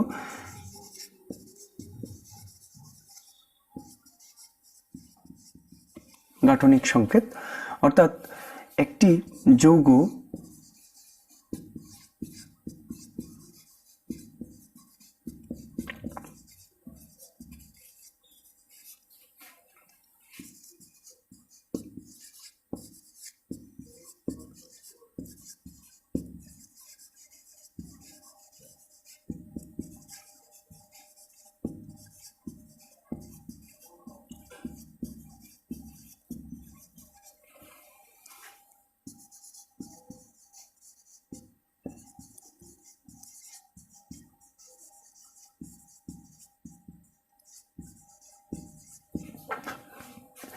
একটি যৌগ কিভাবে গঠিত তা দেখানোর জন্য যে সংকেত তাকেই বলা হয় গাঠনিক সংকেত। ঠিক আমরা যদি পূর্ববর্তী যে উদাহরণটা আমাদের সামনে ছিল সেটা হচ্ছে মিথেন, মিথেনের গাঠনিক চিত্রটা আমরা একটু দেখি, যে এখানে কার্বন হচ্ছে কেন্দ্রীয় মৌল, অর্থাৎ এটা সম্পর্কে আমরা পরবর্তীতে একটু ধারণা দিব। জাস্ট আমি এখানে বলতে চাচ্ছি যে সর্ববামে যে মৌলগুলো থাকবে সেগুলো হচ্ছে আমাদের কেন্দ্রীয় মৌল, অর্থাৎ যার যোজনী বেশি তারাও হয়। তো সেটা নিয়ে আমরা পরবর্তীতে আলোচনা করব। এখানে আমরা জাস্ট কার্বনকে যদি কেন্দ্রীয় মৌল হিসাবে বিবেচনা করি তাহলে আমরা জানি কার্বনের যোজনী হচ্ছে 4 এখানে, অর্থাৎ আমরা যদি একটু ক্লিয়ার করে বলি যে কার্বনের হাত ধরি 4টা, তাহলে 4 হাতে 4টা হাইড্রোজেন বিদ্যমান, অর্থাৎ এভাবে 4 হাতে 4টা হাইড্রোজেন বিদ্যমান। একটা কার্বন 4 হাতে 4টা হাইড্রোজেন নিয়ে এভাবে আবদ্ধ থেকে যে যৌগটা ক্রিয়েট করে, যে যৌগটা সৃষ্টি করে সেটাই হচ্ছে কি মিথেন। অর্থাৎ তার মানে এই মিথেনের গাঠনিক চিত্র হচ্ছে এটা এইরকম ভাবে গঠিত। সুতরাং এটা হচ্ছে তার গাঠনিক সংকেত, গাঠনিক সংকেত। ক্লিয়ার? তো আমরা চলে যাব পরবর্তী টপিক, সেটা হচ্ছে অষ্টক ও দুইয়ের নিয়ম। সেটা অবশ্যই তোমরা খুব ইজিলি এটাকে আয়ত্ত করতে পারবে, কেননা আমরা এর আগেই পূর্বেই কথা বলেছি যে অষ্টক বলতে কোন জিনিসটাকে বোঝায়। অর্থাৎ কোনো মৌল সর্ববহিস্থ স্তরে 8টি ইলেকট্রন বিন্যাস লাভ করার নীতি হচ্ছে তার অষ্টক নীতি বা অষ্টক ধর্ম। আর সর্ববহিস্থ স্তরে দুইটি ইলেকট্রন বিন্যাস লাভ করার যে নীতি, অর্থাৎ কিছু কিছু মৌল আছে এরকম, খেয়াল করো, আমরা যদি একটু খেয়াল করি, লিথিয়াম যার পারমাণবিক সংখ্যা হচ্ছে 3, অর্থাৎ তার ইলেকট্রন বিন্যাস যদি আমরা করি তাহলে দেখা যাবে 2 আর 1। আমরা যদি এরকম হাইড্রোজেনের কথা একটু বিবেচনা করি, সর্ববহিস্থ স্তরে 1টি, অর্থাৎ তার দ্বিত্বপূর্ণ হওয়ার জন্য একটি ইলেকট্রন গ্রহণ করতে হবে। আর এখানে লিথিয়াম দ্বিত্বপূর্ণ করার জন্য তাকে একটা ইলেকট্রন কি করতে হবে, ত্যাগ করতে হবে। এই লিথিয়াম যদি তার সর্ববহিস্থ স্তরে একটা ইলেকট্রন ত্যাগ করে তাহলে সে সর্ববহিস্থ স্তরে 2টি ইলেকট্রন বিন্যাস লাভ করবে। এটাই হচ্ছে 2-এর নিয়ম, অর্থাৎ সর্ববহিস্থ স্তরে 2টি ইলেকট্রন বিন্যাস লাভ করার নীতি হচ্ছে 2-এর নিয়ম। তো আমি আশা করি তোমরা এই বিষয়টা বুঝতে পেরেছো। আমরা পরবর্তী টপিকে চলে যাচ্ছি, সেটা হচ্ছে রাসায়নিক বন্ধন গঠনের কারণ, যেটা আমরা এর আগেই লিখে রেখেছি। আমি একটু ভুল করে বিষয়টাকে 2বার লিখে ফেলেছি, তো এটা আমরা এর আগেই খেয়াল করেছি। আমরা পরবর্তী বিষয়ে যাচ্ছি, সেটা হচ্ছে নিষ্ক্রিয় গ্যাস কি ও এর স্থিতিশীলতার কারণ। অর্থাৎ নিষ্ক্রিয় গ্যাস যেগুলো আমরা জানি যে আর্গন, জ্যানন, রেডন, এগুলো হচ্ছে আমাদের নিষ্ক্রিয় গ্যাস, অর্থাৎ 18 নম্বর গ্রুপে বিদ্যমান মৌলগুলাকেই বলা হয় নিষ্ক্রিয় গ্যাস। তো এই নিষ্ক্রিয় গ্যাসগুলার স্থিতিশীলতার কারণ, সেটা যদি আমি এক বাক্যে তোমাদেরকে বলি, খুবই সহজ। সেটা হচ্ছে প্রত্যেকটা গ্যাসকে যদি আমরা অ্যানালাইসিস করি, অর্থাৎ প্রত্যেকটা গ্যাসের ইলেকট্রন বিন্যাস আমরা তোমাদেরকে দেখাই, তাহলে দেখবে প্রত্যেকটা গ্যাসের সর্ববহিস্থ স্তর যতগুলা ইলেকট্রন থাকার কথা ঠিক ততগুলা ইলেকট্রন দ্বারাই পূর্ণ। যেহেতু তাদের প্রত্যেকটা শক্তি স্তর যতগুলো ইলেকট্রন থাকার কথা ঠিক ততগুলো ইলেকট্রন দ্বারাই পূর্ণ, সুতরাং তাদেরকে আমরা বলতে পারি কি, তারা হচ্ছে রাসায়নিকভাবে অক্ষম মৌল, অর্থাৎ তারা ইলেকট্রনের কোনো চাহিদা তাদের নেই, কাউকে দেওয়ার প্রয়োজনীয়তা অনুভব করবে না, কারো কাছ থেকে নেবার প্রয়োজনীয়তা অনুভব করবে না, যার জন্য তারা আভিজাত্য নিয়ে, অর্থাৎ তাদের নিজেদের চাহিদা পরিপূর্ণ থাকার কারণে তারা তাদের নিজেদের আভিজাত্য নিয়ে তারা বিদ্যমান থাকবে। সুতরাং এই যে আভিজাত্য নিয়ে বিদ্যমান থাকার বিষয়টা, সেটাই হচ্ছে তার স্থিতিশীলতার কারণ। অর্থাৎ তাদের সর্ববহিস্থ স্তরের ইলেকট্রন দ্বারা পূর্ণ থাকার কারণে তারা রাসায়নিকভাবে কি হয়, নিষ্ক্রিয় হয়, এবং এই নিষ্ক্রিয় হওয়ার কারণটাই হচ্ছে স্থিতিশীলতার কারণ, অর্থাৎ তারা স্থির থাকবে। ক্লিয়ার? আমরা পরবর্তীতে চলে যাচ্ছি ক্যাটায়ন ও অ্যানায়ন। আমরা যদি একটু উদাহরণের মাধ্যমে বিষয়টা বোঝার চেষ্টা করি, খেয়াল করো, সোডিয়াম যেহেতু তার ইলেকট্রন বিন্যাস আমরা পূর্বে দেখিয়েছিলাম যে সোডিয়ামের পারমাণবিক সংখ্যা হচ্ছে 11, এবং ইলেকট্রন বিন্যাস যেটা আমরা দেখিয়েছিলাম সেটা হচ্ছে যে এরকম 2, 8 এবং 1। আমি একটু সংখ্যা আকারে লিখে নিলাম, তোমরা কিন্তু আবার এভাবে লিখবে না, তোমরা অবশ্যই এইটিকে সার্কেল আকারে লিখবে এভাবে। তো আমি এখানে একটু জাস্ট দেখাচ্ছি তোমাদেরকে যে একটি ইলেকট্রন বিদ্যমান সর্ববহিস্থ স্তরে। এখন এখানে সোডিয়াম অষ্টক পূর্ণ করার জন্য অবশ্যই তাকে কি করতে হবে, এই ইলেকট্রনটা ত্যাগ করতে হবে। যদি এই ইলেকট্রনটা সে ত্যাগ করে তাহলে এই শক্তি স্তরটা বিলীন হয়ে যাবে, অর্থাৎ সর্ববহিস্থ স্তরে 8টি ইলেকট্রন লাভ করবে। এখন এই ইলেকট্রনটা, এই ত্যাগকৃত ইলেকট্রনটা গ্রহণ করার জন্য কেউ না কেউ থাকতে হবে অবশ্যই, সেটা তো আমরা জানি। যে এখানে আমরা যদি ক্লোজেস্ট একটা মৌলকে ধরি 2, 8, 7, অর্থাৎ ক্লোরিনের, যেখানে ক্লোরিনের চাহিদা হচ্ছে একটি ইলেকট্রন গ্রহণ করা, তো এই ত্যাগকৃত ইলেকট্রনটা যদি ক্লোরিন গ্রহণ করে তাহলে ক্লোরিন একটা ইলেকট্রন গ্রহণের মাধ্যমে নিষ্ক্রিয় হয়েছে, আর সোডিয়াম একটা ইলেকট্রন ত্যাগের মাধ্যমে নিষ্ক্রিয় মৌলে পরিণত হয়েছে। তো এখানে সোডিয়াম একটা ইলেকট্রন ত্যাগ করার কারণে সে ধনাত্মক মৌলে রূপান্তরিত হয়েছে, অর্থাৎ Na+। ক্লোরিন একটা ইলেকট্রন গ্রহণের কারণে সে ঋণাত্মক আদানে পরিণত হয়েছে, অর্থাৎ মাইনাস আদান বিশিষ্ট হয়েছে। তাহলে আমরা যদি এখান থেকে সংজ্ঞায়ন করার চেষ্টা করি তাহলে ধনাত্মক আদান, এটা হচ্ছে ধনাত্মক আদান, ধনাত্মক আদানযুক্ত পরমাণুকে বা মূলকে বলা হয় ক্যাটায়ন। অর্থাৎ আমি যদি একটু সংজ্ঞায়ন করে দেখাই তোমাদেরকে,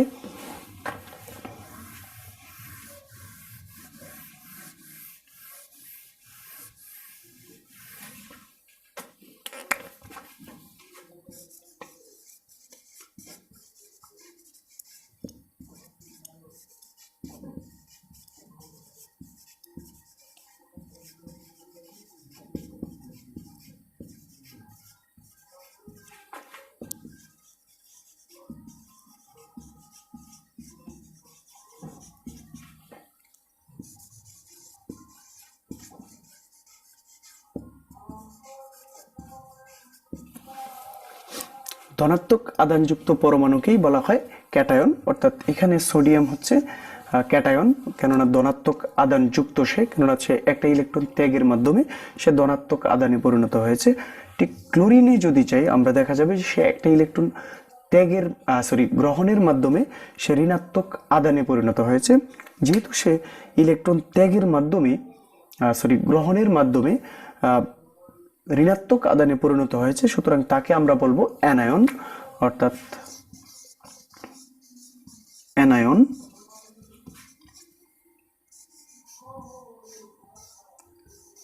ঋণাত্মক আধানযুক্ত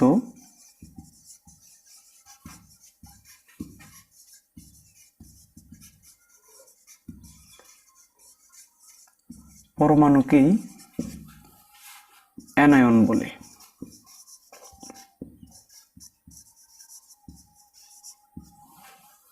ক্লিয়ার? আমরা ধনাত্মক আধানযুক্ত পরমাণুকে বলবো ক্যাটায়ন এবং ঋণাত্মক আধানযুক্ত পরমাণুকে বলবো অ্যানায়ন। ক্লিয়ার? পরবর্তী টপিক সেটা হচ্ছে বন্ধন ও এদের প্রকারভেদ।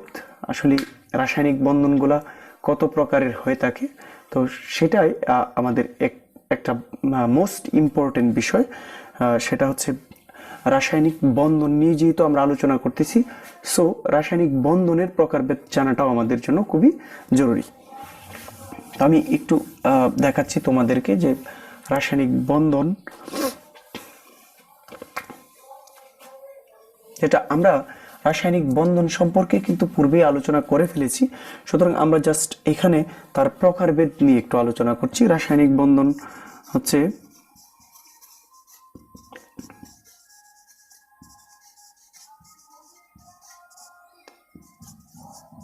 তিন প্রকার, যদিও এর কিছুটা ব্যতিক্রম আছে, কেননা রাসায়নিক বন্ধনকে কোথাও কোথাও আমরা হায়ার শ্রেণীগুলোতে আরেকটু বেশি ভাগে ক্লাসিফাইড করতে পারি।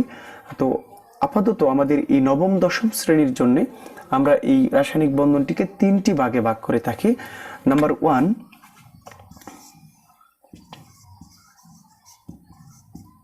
আয়নিক বন্ধন, নাম্বার 2 সমযোজী বন্ধন, নাম্বার 3 ধাতব বন্ধন। তো আমরা যদি একটু সংজ্ঞায়ন করি তাহলে আয়নিক বন্ধন খুবই সহজ বিষয়, সেটা যে আমরা যেহেতু চতুর্থ অধ্যায় সম্পর্কে ধারণা নিয়েছি, সেহেতু যাদের এই চতুর্থ চ্যাপ্টারের সবগুলা বিষয় সম্পর্কে ধারণা আছে তাদের জন্য এটা একদম একটা ইজি ম্যাটার হবে, কেননা আয়নিক বন্ধন যেটা হচ্ছে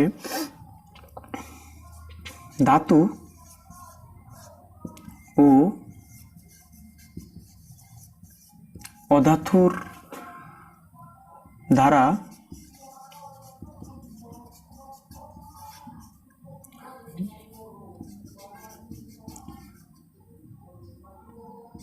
সৃষ্ট বন্ধনকে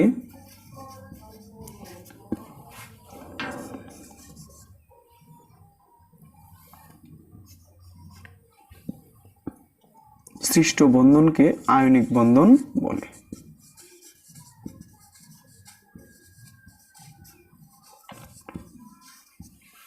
ধাতু ও অধাতুর দ্বারা সৃষ্ট বন্ধনকে আয়নিক বন্ধন বলা হয়। অর্থাৎ ধাতু আমরা পর্যায় সারণী থেকে চতুর্থ অধ্যায় থেকে আমরা এর সম্পর্কে রসায়ন একেবারে স্টার্টিং পয়েন্টেই কিন্তু আমরা এই রসায়নের চতুর্থ অধ্যায়ের যে পর্যায় সারণীটা বিদ্যমান সেই পর্যায় সারণী সম্পর্কে আমাদেরকে কিন্তু এ টু জেড ধারণা নিতে হয়, কেননা এখানে রসায়নের যে সূচনা সেটাই কিন্তু এখান থেকেই শুরু হয় সাধারণত। তো আমরা ওইখানেই পেয়েছি ধাতু এবং অধাতুর বিষয়টা। তো আমি তারপরেও আমি তোমাদের স্বার্থে একটু বলে নিচ্ছি যে ধাতু একটু সহজ কৌশলে যদি আমরা চিনতে চাই তাহলে আমরা এই কৌশলটা অবলম্বন করব যে সকল মৌলগুলার ল্যাটিন নামগুলা উচ্চারণ করার সময় উচ্চারণের শেষ দিকে আম কথাটি যুক্ত হয়। আম, যেমন সোডিয়াম, ম্যাগনেসিয়াম, ক্যালসিয়াম, ফেরিয়াম, এরকম আম কথাটি সংযোজিত হবে, তারাই হচ্ছে সাধারণত ধাতু। এবং এছাড়া যাদের নামের শেষে আম যুক্ত হবে না তারা হচ্ছে অধাতু। এখানে কিন্তু বেশ আরো কিছু ক্লাসিফিকেশন রয়ে গেছে, যেমন উপধাতু আছে, তারপরে কিছু কিছু আছে নিষ্ক্রিয় গ্যাস, কিছু কিছু আছে তোমার অধাতু, উপধাতু, এখানে বেশ কিছু অনেক জিনিস রয়ে গেছে। তো আমরা জাস্ট শুধু অধাতুটাকে নিচ্ছি।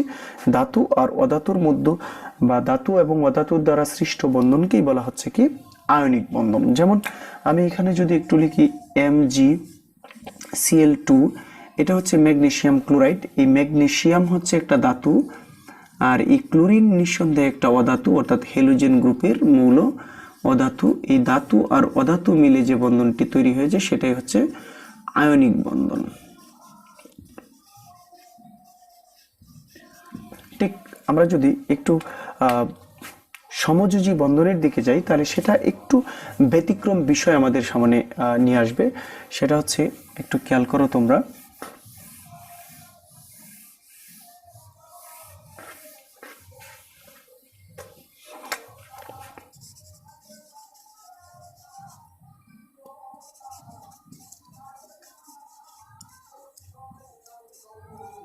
সমযোজী বন্ধন অর্থাৎ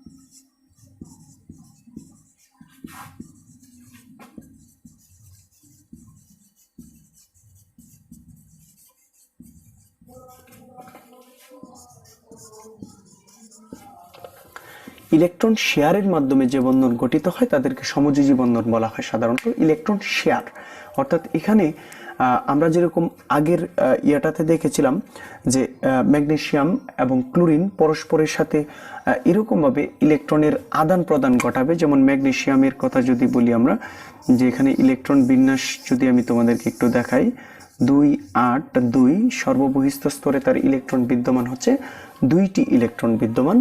তো এখানে এই দুইটা ইলেকট্রন, ক্লোরিনের দুইটা পরমাণু, এই দুইটা ইলেকট্রন, কেননা তাদের প্রত্যেকের সর্ববহিস্থ স্তরে 60টি ইলেকট্রন বিদ্যমান।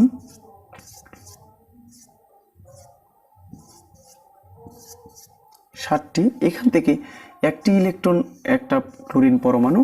আর ঠিক পাশাপাশি আমরা যদি এই পাশে একটু দেখাই যে ঠিক আরেকটা ক্লোরিন পরমাণু আরেকটা ম্যাগনেসিয়াম থেকে আরেকটা ইলেকট্রন ঠিক সরাসরি নিয়ে যাবে, অর্থাৎ ম্যাগনেসিয়াম ইলেকট্রনটা সরাসরি নিজের কাছ থেকে ত্যাগ করে দিবে এবং ক্লোরিন একদম পূর্ণাঙ্গ রূপে ইলেকট্রনটাকে তার নিজের করে নেবে, অর্থাৎ গ্রহণ করে নেবে। এইখানে যে পদ্ধতিটা হচ্ছে যে ত্যাগ এবং গ্রহণ সরাসরি ঘটবে। যদি কোনো রাসায়নিক বন্ধন ইলেকট্রন ত্যাগ বা গ্রহণের মাধ্যমে সরাসরি ঘটে তাহলে সেটাই হচ্ছে সাধারণত আয়নিক বন্ধন। আর আমরা এখানে বলে রেখেছি যে ইলেকট্রন শেয়ারের মাধ্যমে যদি গঠিত হয়, অর্থাৎ শেয়ার বলতে আমরা যে বিষয়টা বুঝি সেটা হচ্ছে যে উভয়ের স্বার্থেই কাজ করবে। অর্থাৎ যখন প্রথম মৌলের প্রয়োজন পড়বে তখন প্রথম মৌল এই ইলেকট্রনগুলোকে ব্যবহার করবে, যখন দ্বিতীয় মৌলের প্রয়োজন পড়বে ঠিক দ্বিতীয় মৌল সব কয়টা ইলেকট্রনকেই আবার ব্যবহার করতে পারবে শেয়ারকৃত ইলেকট্রনগুলোকে। ঠিক আমরা যদি একটু পানির অণুর কথা বলি, H2O পানি, তাহলে আমরা দেখতে পাই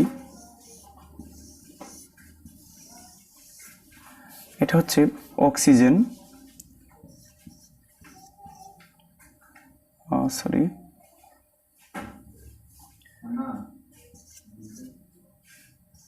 এর সর্ববহিস্থ স্তরে ইলেকট্রন বিদ্যমান হচ্ছে 6টি। অর্থাৎ অক্সিজেনের আমরা ইলেকট্রন বিন্যাস যদি দেখি যে তার 8টি ইলেকট্রন। তো এই 8টি প্রথম শক্তি স্তরে 2টি বিদ্যমান এবং দ্বিতীয় শক্তি স্তরে 6টি ইলেকট্রন বিদ্যমান। তাহলে তার অষ্টক পূর্ণের জন্য তার ইলেকট্রন প্রয়োজন হচ্ছে 2টি। ঠিক এখানে যদি আমরা হাইড্রোজেনের কথা বলি, প্রতিটা হাইড্রোজেনেরই ইলেকট্রন এর চাহিদা, দ্বিত্ব পূর্ণের জন্য ইলেকট্রনের যে চাহিদা সেটা হচ্ছে প্রতিটারই 1টি করে। তাহলে আমরা যদি এই গঠনটাকে, এই স্ট্রাকচারটাকে ঠিক এইভাবে একটু লিখি, খেয়াল করো যে এরকম এখানে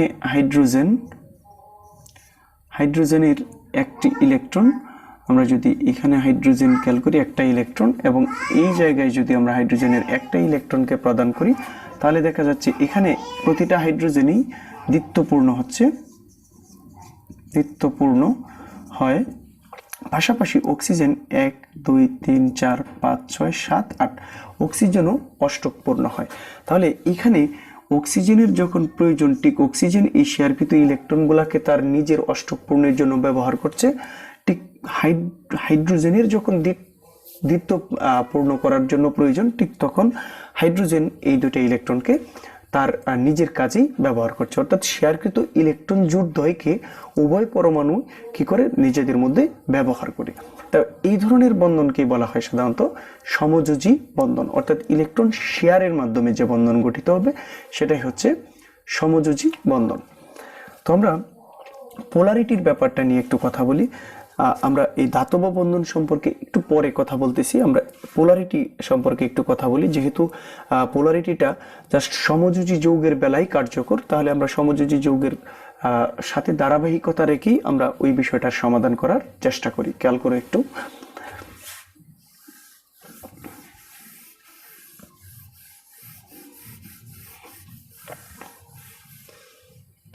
এখানে ঠিক অক্সিজেন তার সর্ববহিস্থ স্তরে ইলেকট্রন বিদ্যমান ছিল 6টি। ঠিক হাইড্রোজেন, প্রতিটা হাইড্রোজেনের যদি একটা করে ইলেকট্রন থাকে, তাহলে তার ইলেকট্রনটাকে যদি আমরা এখানে প্রদান করি ঠিক এইভাবে, তাহলে এখানে হাইড্রোজেন 2টি এবং অক্সিজেন 1টি। আমরা একটা জিনিস জানি যে তৃতীয় অধ্যায়গুলোতে পেয়েছি যে পরমাণুর কেন্দ্রে থাকে নিউক্লিয়াস, অর্থাৎ এখানে হাইড্রোজেনের নিউক্লিয়াস মাঝখানে বিদ্যমান, ঠিক অক্সিজেনের নিউক্লিয়াস ঠিক মাঝখানে বিদ্যমান। অর্থাৎ এখানে এই দুইটা হচ্ছে শেয়ারকৃত ইলেকট্রন।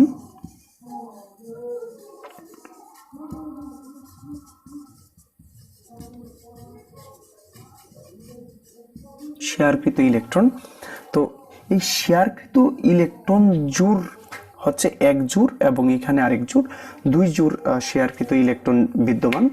তো 2 জোড় শেয়ারকৃত ইলেকট্রন জোড়দ্বয়কে, অর্থাৎ শেয়ারকৃত ইলেকট্রন জোড়দ্বয়কে উভয় পরমাণুর নিউক্লিয়াস, অর্থাৎ হাইড্রোজেনের নিউক্লিয়াস তার নিজের দিকে আকর্ষণ করছে এবং অক্সিজেনের নিউক্লিয়াস তার নিজের দিকে আকর্ষণ করছে। অর্থাৎ শেয়ারকৃত ইলেকট্রন জোড়দ্বয়কে উভয় পরমাণুর নিউক্লিয়াস তাদের নিজেদের দিকে কি করে আকর্ষণ করে। বাট এখানে আকর্ষণ বলের মান যার বেশি, অর্থাৎ আকর্ষণ বলের মানটা যার বেশি হবে, অর্থাৎ আকর্ষণ বলের মানটা হবে বেশি তারই যার যোজনী যত বেশি হবে। অর্থাৎ এখানে আমরা জানি অক্সিজেনের যোজনী -2 এবং হাইড্রোজেনের যোজনী হচ্ছে 1, অর্থাৎ এক্ষেত্রে যোজনী বেশি হচ্ছে অক্সিজেন। আমরা জানি যে যেহেতু যোজনীর সাথেই তার টানের প্রবণতা, অর্থাৎ শেয়ারকৃত ইলেকট্রন জোড়দ্বয়কে নিজের দিকে টানার যে প্রবণতাটা সেটা বিদ্যমান, সেহেতু অক্সিজেনের যোজনী যেহেতু -2 অক্সিজেনের শেয়ারকৃত ইলেকট্রন জোড়দ্বয়কে টানার ক্ষমতাও বেশি। তাহলে এই যেহেতু তার ঋণাত্মকতা তড়িৎ ঋণাত্মকতা বেশি, অর্থাৎ যোজনী বেশি, সেহেতু এই শেয়ারকৃত ইলেকট্রন জোড়দ্বয় অক্সিজেনের দিকে আংশিক বেঁকে যাবে, অর্থাৎ অক্সিজেনের ঠিক কিছুটা কাছে চলে যাবে এবং এখান থেকে হাইড্রোজেনের কাছ থেকে বেশ কিছুটা দূরে সরে যাবে। ঠিক ওই পাশেও ঠিক এরকম ঘটবে যে শেয়ারকৃত ইলেকট্রন জোড়দ্বয় হাইড্রোজেন থেকে বেশ কিছুটা দূরে আসবে এবং হাইড্রোজেনের ঠিক কিছুটা কাছাকাছি চলে আসবে। এই যে ঘটনাটা, শেয়ারকৃত ইলেকট্রন জোড়দ্বয়কে উভয় পরমাণুর নিউক্লিয়াস কি করবে, আকর্ষণ করবে। এই আকর্ষণ বলের মান যার বেশি, ইলেকট্রন জোড়দ্বয় তার দিকে হেলে যাবে। আর এই তার দিকে হেলে যাওয়ার কারণেই যৌগটিতে আংশিক ধনাত্মকতা এবং ঋণাত্মকতার সৃষ্টি হবে। অর্থাৎ যার নিউক্লিয়াসের দিকে সরে যাবে সে আংশিক ঋণাত্মকতা, অর্থাৎ সাই মাইনাস এবং যার কাছ থেকে দূরে যাবে সে আংশিক সাই প্লাস হবে, অর্থাৎ আংশিক ধনাত্মকতা প্রাপ্ত হবে। এটা হচ্ছে আংশিক ধনাত্মকতা, আর এটা হচ্ছে আংশিক ঋণাত্মকতা। এই ধনাত্মকতা এবং ঋণাত্মকতা সৃষ্টির বিষয়টিকেই বলা হয় পোলারিটি। ক্লিয়ার? আমি আবার একটু বলি যে কোনো সমযোজী যৌগে শেয়ারকৃত ইলেকট্রন জোড় দ্বয়কে উভয় পরমাণুর নিউক্লিয়াস নিজেদের দিকে আকর্ষণ করবে। আকর্ষণ বলের মান যার বেশি, শেয়ারকৃত ইলেকট্রন জোড়দ্বয় তার দিকে কিছুটা হেলে যাবে। যার দিকে হালবে সে আংশিক ঋণাত্মকতা প্রাপ্ত হবে, এবং যার কাছ থেকে দূরে সরে যাবে সে আংশিক ধনাত্মকতা প্রাপ্ত হবে। এই ধনাত্মকতা এবং ঋণাত্মকতা প্রাপ্তির বিষয়টাকেই বলা হয় কি পোলারিটি। ক্লিয়ার? তো আমাদের কাছে আর একটি টপিক ছিল, সেটা হচ্ছে ধাতব বন্ধন, যেটা একদম সিম্পলি বিষয়। সেটা হচ্ছে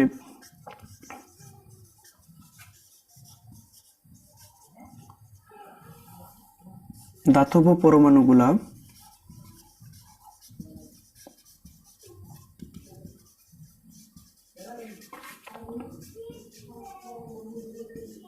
নিজেদের মধ্যে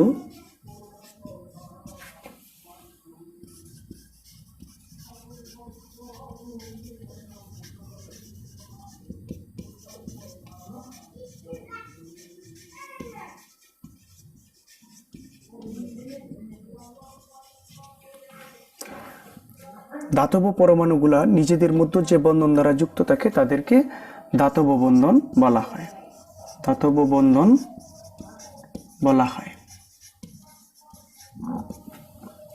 এই আমাদের আলোচনার বিষয়। তো এই আলোচনার বিষয়গুলো আমরা বেশ অনেকটাই মোটামুটি পুরো অধ্যায়ের যে বিষয়টা সেটাই আমি তুলে ধরার চেষ্টা করেছি তোমাদের সামনে। তো তোমরা একটু মনোযোগ সহকারে ভিডিওটাকে দেখবে, যেন তোমাদের আর এই লেকচারটি দেখার পর যেন আর তোমাদের বিশেষ কোনো চাহিদা না থাকে, সেটাই আমার একটা লক্ষ্য ছিল।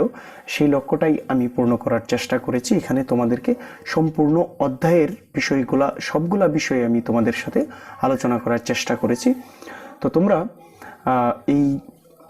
আমি তোমাদেরকে জাস্ট দুইটা কথা বলতে চাই। সেটা হচ্ছে যে তোমরা যারা আমার এই ভিডিওটাকে ফলো করছো বা দেখছো, তাদেরকে অবশ্যই আমি সাজেস্ট করব যে এই ভিডিওটা থেকে যদি তোমাদের কিছুটা উন্নতি হয়, অর্থাৎ এই ভিডিওটা দেখে যদি তোমরা অবশ্যই কিছু শিখতে পারো, তাহলে অবশ্যই তোমরা তোমাদের বন্ধু বা তোমাদের বান্ধবী তাদেরকে সাজেস্ট করবে যেন এই ভিডিওটা অনুসরণ করে, এবং আমাদের চ্যানেলটিকে লাইক এবং সাবস্ক্রাইব করে নিজেদের পাশে রাখে, যেন আমরা আমাদের ক্রিয়েটিভিটিগুলো তোমাদেরকে দেখাতে পারি। তো এটি হচ্ছে তোমাদের কাছে আমার চাওয়া। এছাড়া তোমরা ভালোভাবে পড়াশোনা করো। এই করোনা পরিস্থিতিতে আমাদের শিক্ষা ব্যবস্থার উপর যে একটা ধস নেমেছে, সেই ধসটাকে কাটিয়ে ওঠার জন্য তোমরা অবশ্যই একটু বেশি বেশি করে পরিশ্রম করার চেষ্টা করো, তাহলে এই ঘাটতিটা কাটিয়ে উঠতে পারবে। ইংলিশ ম্যাজিক পয়েন্টের পক্ষ থেকে স্বাগত জানিয়ে এবং এই ম্যাজিক পয়েন্টে পুনরায় আসার প্রত্যাশা ব্যক্ত করে তোমাদেরকে আমি বিদায় নিচ্ছি।